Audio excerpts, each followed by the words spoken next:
Bonjour et merci d'écouter ce nouveau podcast. On fait une pause aujourd'hui dans l'écoute de notre magazine de l'été pour prendre le temps de s'attaquer à un gros dossier. L'idée de ce podcast m'a été donnée sans qu'elle le sache par Colline, il y a quelques mois, qui a publié une vidéo dans laquelle elle faisait la liste de toutes les choses qu'elle n'achète plus, le tout dans une optique de réduction de la consommation et surtout de réduction de déchets.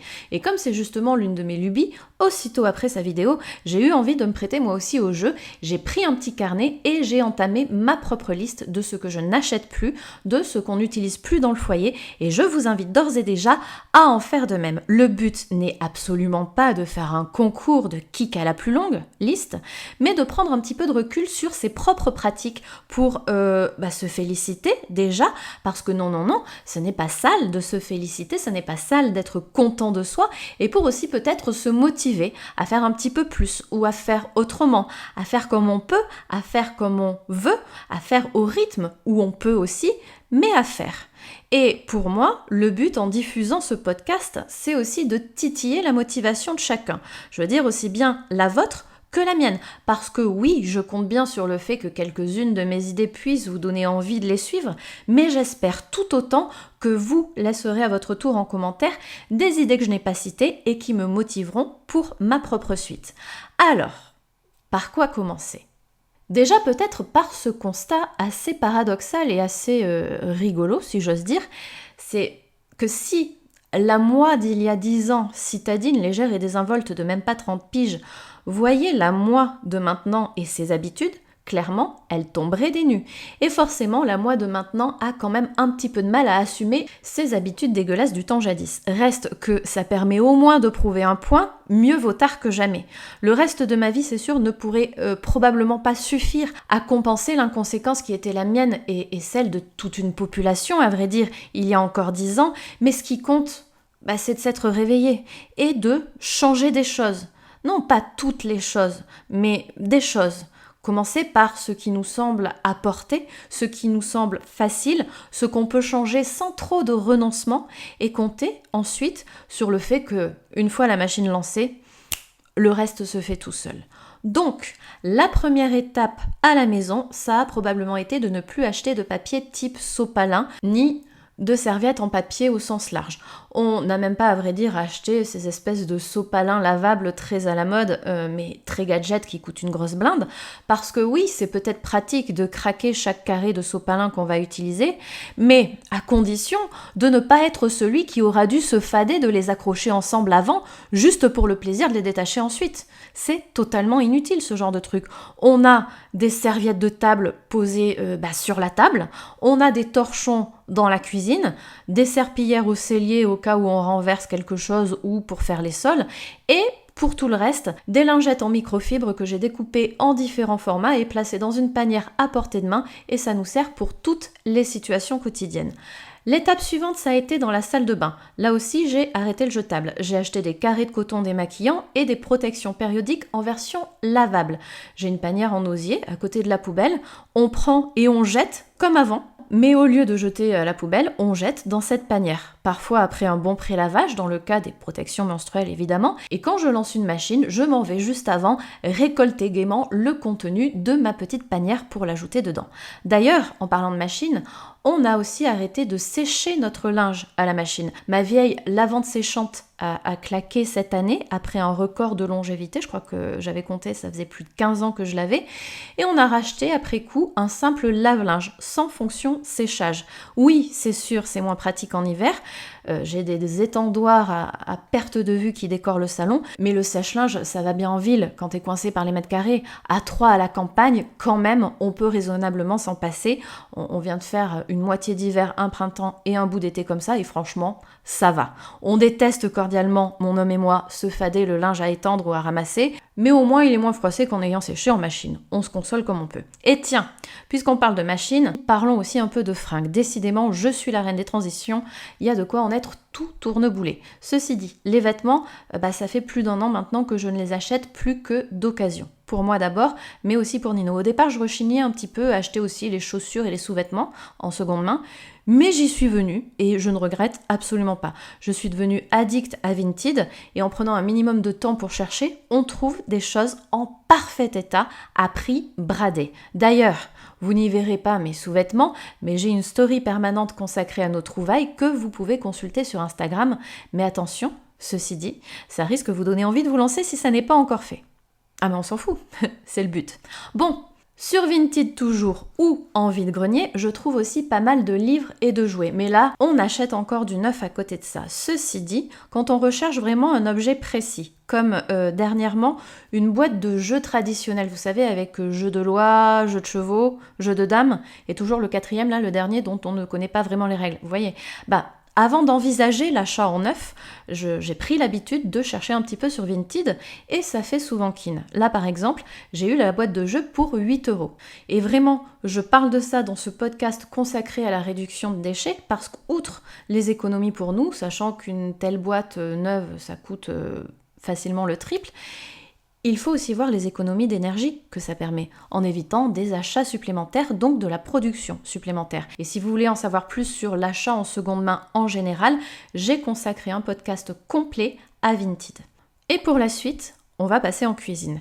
J'ai changé là aussi pas mal de petites choses pour produire un petit peu moins d'emballage au quotidien. La plus importante, c'est l'achat de notre yaourtière. Je n'achète plus du tout de yaourt en supermarché, ils sont tous faits maison, une 20aine par semaine. Bien entendu, il faut quand même acheter du lait, mais au moins on peut mettre les contenants au recyclage. En ce qui concerne l'eau, sinon, on n'a jamais de toute façon été adepte des bouteilles en plastique. Au quotidien, depuis toujours, depuis que je suis gamine et depuis que je suis en couple, on boit de l'eau du robinet. Au boulot, j'ai une tasse isotherme format géant que je trimballe partout avec moi. Et en déplacement, en plus de ma tasse géante, on utilise aussi la petite gourde de Nino, quand on peut, qui, elle aussi, est isotherme. Il faut encore qu'on investisse dans un format un petit peu plus grand, un petit peu plus adapté à nos soifs d'adultes, mais sauf attaque de soif impromptue, on achète de toute façon jamais de bouteilles d'eau en plastique. Pas de soda non plus, de bouteilles de soda, plutôt parce qu'on n'aime pas particulièrement ça en fait que par réel souci d'emballage, mais pour avoir une boisson sympa en été, je fais du thé glacé en carafe, donc là non plus ça n'engendre pas de déchets. Toujours en cuisine, j'ai investi dans des plats en verre type Pyrex qui vont aussi bien au congélateur qu'au réfrigérateur qu'au micro-ondes. Et je n'utilise donc plus du tout de sac à congélation ni de papier d'emballage type cellophane ou papier aluminium. Je voulais aussi acheter des bees wrap, sorte de feuilles recouvertes de cire, malléables, et à utiliser un petit peu comme du cellophane mais en version lavable et réutilisable. Mais pour l'instant, à l'usage, je réalise que les plats en verre que je possède me suffisent totalement. Puisqu'ils ont un couvercle, c'est tout aussi pratique, voire plus. On pose l'aliment, on ferme, on colle au frigo. Ceci dit, je vous mets quand même un lien de bees wrap en barre d'infos si ça vous intéresse. Quand je fais les courses maintenant, je n'utilise plus de sachets plastiques, ces sachets qui sont à disposition au rayon des fruits et légumes en vrac. J'ai acheté des sacs réutilisables en tissu, ils sont pratiques, ils sont solides et ces sacs me servent aussi au quotidien dans toutes les petites situations où on aurait pris avant un de ces fameux sacs en plastique pour que le goûter du gamin ne s'éparpille pas partout dans son cartable, pour emporter quelques bibelots à l'école et j'en passe. Et de manière générale, en faisant les courses, je vais avoir tendance aussi à choisir un produit en fonction maintenant de son emballage. Par exemple, pour un produit où ça ne fait pas des masses de différence, quelle que soit la marque qu'on choisisse, pour du gros sel, par exemple, franchement, peu importe la marque, on n'est pas des esthètes, ça sale et puis voilà. Et bien dans ces cas-là, je choisis celui qui va être emballé dans du carton plutôt que celui qui va être emballé dans du plastique. La crème fraîche, les olives, je prends les pots en verre. Et quand je peux aussi, je prends du vrac pour les pâtes ou pour le riz, même si sur ce point, mon Leclerc est encore un petit peu timide. Ensuite, alors là, il n'y a pas de transition du tout, c'est simplement que j'ai oublié de vous parler des brosses à dents. Ou alors je devais trouver ça logique de le caser vers la fin, puisque c'est un de nos derniers changements en date. Oui, j'ai acheté une brosse à dents dont la tête se clipse et se déclipse, pour être changées. Du coup, on conserve le manche qui est en plastique et on ne change que les poils. Il existe aussi des modèles pour enfants et elles ne sont pas plus chères que des brosses classiques. Je les ai trouvées en ligne et d'ailleurs, je vous ai mis dans la barre d'infos le lien des principaux sites où j'ai pu débusquer tous les produits dont je vous parle. Enfin, dernièrement, j'ai entrepris de fabriquer notre lessive maison.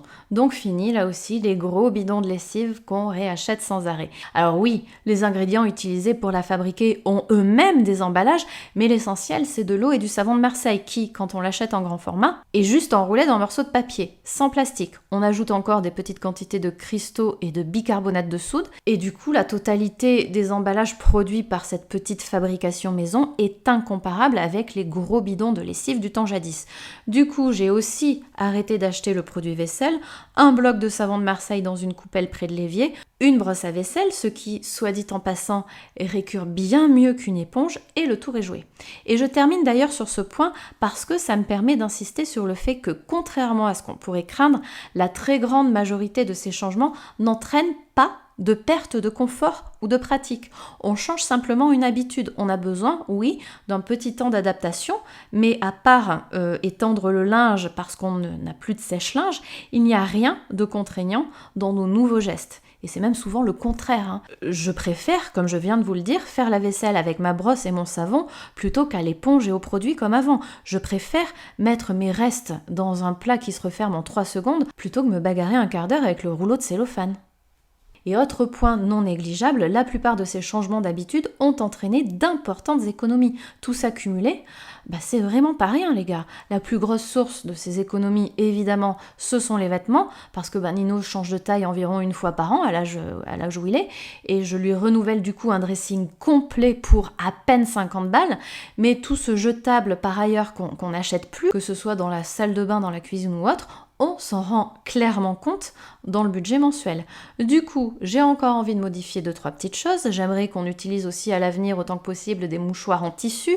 Je suis en train de chercher un site aussi avec des shampoings solides un petit peu sympas, mais pas hors de prix, donc ça ne sera pas lush. Et je compte aussi fabriquer bientôt moi-même le savon liquide de la salle de bain, mais aussi mes produits d'entretien et surtout le nettoyant pour le sol. Et aussi peut-être me laisser emporter par l'une des idées que je vous invite à suggérer dès à présent dans les commentaires. J'espère que ce podcast vous a intéressé et je serai super contente que vous preniez le temps de le partager sur vos réseaux sociaux. On se retrouve très bientôt pour plein de nouveaux contenus. Vous pouvez me retrouver d'ici là aussi sur les réseaux sociaux dont les liens sont dans la barre d'infos. Et en attendant, soyez sages.